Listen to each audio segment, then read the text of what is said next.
चलो बच्चा, नया क्वेश्चन आपके स्क्रीन पे ये रहा, क्वेश्चन नंबर 14। क्वेश्चन नंबर 14 में क्या बोलता है वो देख लो। इसमें बोलता है ना कि 1.2 मीटर टॉल गर्ल्स है जो ग्राउंड पे खड़ा है, वहाँ से ना स्पॉट्स करती है दो बैलून को। मतलब एक बैलून यहाँ पे है ना, तो जब एंगल को स्पॉट्स करती है तो जो एंगल ऑफ एलिवेशन जो बनता है ना बैलून के अनुसार, तो उसका वैल्यू तुम्हारा निकलता है। तो कितना निकलता है, जब वहाँ से देखती है तो वो 30 डिग्री का एंगल बनाता है। फिर वो बैलून कुछ देर के बाद यहाँ पे आ गया, तो यहाँ पे आया तो फिर यहाँ से फिर से स्पॉट की, यानी कि यहाँ से लेकर यहाँ तक का जो आपका स्पॉट्स की ना ये एंगल ऑफ एलिवेशन की, तो ये पूरा 60 डिग्री का एंगल बनाया। क्लियर है? तो ये तुम्हारा हो गया क्वेश्चन। तो यहाँ पे मतलब कि एक यहाँ पे गया और एक यहाँ पे गया, और ये तुम्हारा है लड़की कुछ दूरी पे थी। इसका पूरा मतलब ग्राउंड के अनुसार देखा जाए ना, तो ग्राउंड यहाँ से लेकर यहाँ तक का इसका पूरा डिस्टेंस दिया हुआ, कितना पूरा हाइट दिया हुआ है 88.2 मीटर दिया हुआ। तो तुम्हें तो पता ही छोटू, तो ये तो अपना आँखें से ना देखा, तो बाकी का इतना कि हम क्या करेंगे, उसको हम हटा देंगे। तो यहाँ पे बताओ ना 88.2 में से 1.2 घटा दोगे तो कितना आ जाएगा, 0 हो जाएगा, 7 हो जाएगा, 8 हो गया। तो यानी कि आपका 87 आ गया। यहाँ से लेकर यहाँ तक कितना हो गया, 87। इसी का काम है। इसका नाम दे देना A B C D और ये है। इसमें निकालने के लिए क्या बोलता है कि find the distance travel by the balloon during the interval, यानी कि ये दोनों के बीच का जो इंटरवल हुआ ना बैलून का, वो निकालना है आपका डिस्टेंस। तो निकालो। तो यहाँ पे तो वैल्यू एक्जैक्टली तो निकाल दिया था इसका 87 है, तो ये भी 87 ही होगा। सॉल्व करो। तो in triangle A B D में आना, तो लिख देना in triangle A B D में आना। तो ए बी डी में तुम जाओगे ना, तो लिख देना 30 है, तो 30 के अनुसार लिख देना tan 30 है ना इज इक्वल टू परपेंडिकुलर।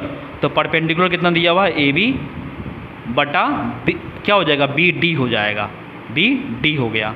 तो इसका हो जाएगा 1/√3 हो गया, है ना। ए बी, तो ए बी का वैल्यू तुमको दिया हुआ कितना 87 हो गया। और बी डी का मतलब हम लिखते हैं एक्स प्लस सी डी, तो एक्स प्लस सी डी लिख ही देना, कोई दिक्कत नहीं है ना। तो यहाँ पे क्रॉस मल्टीप्लाई करना, तो x plus C D is equal to हो गया 87√3 हो गया। तो यहाँ पे सी डी का वैल्यू निकाल देना, तो सी डी का वैल्यू हो जाएगा 87√3 minus x, equation number first. Clear?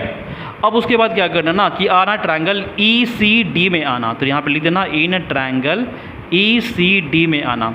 तो ई सी डी में tan 60 पे है, तो tan 60 बराबर क्या हो जाएगा, परपेंडिकुलर ई सी बटा सी डी। तो सी डी लिख देंगे, इसका वैल्यू हो जाएगा √3। ई सी जो है वो ए बी का इक्वल है, ए बी का वैल्यू दिया हुआ था 87, सी डी रहने देना, क्रॉस मल्टीप्लाई कर देगा तो सी डी बराबर हो जाएगा 87 है ना बटा √3 हो गया। ये हो गया इक्वेशन नंबर सेकेंड। क्लियर?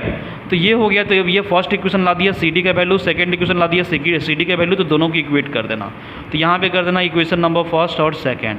तो फर्स्ट वाला में क्या है 87√3 minus of x is equal to यहाँ पे हो गया 87/√3। सॉल्व करोगे तो ये इधर चल जाएगा, तो ये हो जाएगा 87√3 माइनस 87/√3 है इज इक्वल टू, ये माइनस में था तो इधर जाएगा तो प्लस में हो गया, ये प्लस में था तो इधर जाएगा तो माइनस में कर दिया। 87 दोनों में कॉमन निकाल देना, तो ये हो जाएगा √3 माइनस 1/√3 हो गया is equal to x.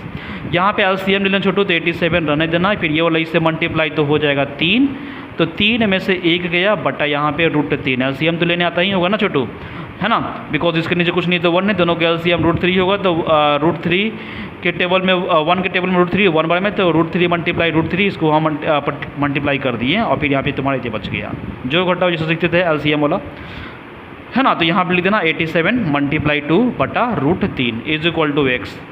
Clear?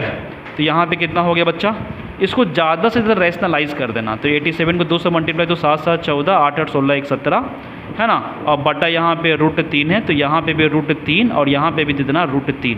तो ऊपर में तुम्हारा क्या निकल जाएगा छोटू, तो 174√3 अब बटा यहाँ पे 3 हो गया, √3 मल्टीप्लाई √3 है ना। तो अब सॉल्व करो, तो 3 के टेबल से तो मेरे ख्याल से कट ही जाना चाहिए। 8 4 12, 3 के टेबल में काटो, 3 5 15, 2 बचेगा, 3 8 24। तो यानी कि इसका जो वैल्यू आया तो कितना आया था छोटू, तो 58 आया, 58√3 आया मीटर आंसर। क्लियर? तो इस तरह से क्वेश्चन ये तुम्हारा एग्जैक्टली एक्स का वैल्यू निकल गया है ना, एक्स का वैल्यू निकल गया। कितना आ गया 58√3 और √3 का तो वैल्यू पता ही है छोटो कि 1.732 होता है, उसको मल्टीप्लाई कर दोगे आंसर आ जाएगा, वो तुम लोग पे डिपेंड करता है। क्लियर ना। तो क्वेश्चन नंबर 14 कंप्लीट हो गया।